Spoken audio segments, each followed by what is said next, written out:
అందుచేత సంసారాన్ని వదిలేసి అరణ్యాలు పొమ్మని ఎక్కడా చెప్పలేదు.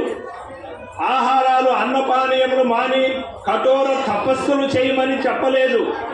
సంసారములోనే ఉంటూ బురదలో ఉన్నటువంటి పురుగు, కుమ్మర పురుగు బురద అంటుకోకుండా ఏ విధంగా ఫ్రెష్గా బయట వస్తుందో ఆ విధంగా ఉన్నాయన అని చెప్పారు. అదేవిధంగా చీకటి వచ్చింది, సూర్యుడు వచ్చినాడంటే చీకటి పోతూ ఉంది. ఎక్కడికి పోయింది ఆ చీకటి? సూర్యుని ఏమైనా అంటిందా? అంటలేదు కదా. ఆ విధంగా ఉంటారు గురుమూర్తులంతా కూడా. ఈ గురుమూర్తుల దగ్గర నుండి ఎంతమంది శిష్యులు, గరిక వెంకట సుబ్బయ్య నాయుడు గారు మన ముందర ఉన్నారు. ఈయనకి వేల మంది శిష్యులు ఉన్నారు. ఇక మా నిత్య ప్రబోధానంద వెంకటేశ్వర స్వామి కానీ అదేవిధంగా ఒక్కొక్కరి చరిత్ర చెప్తే, ఎందుకంటే నేను ప్రత్యక్షంగా వాళ్ళ గురించి తెలుసు కనుక మీకు పరిచయం చేస్తూ ఉన్నాను.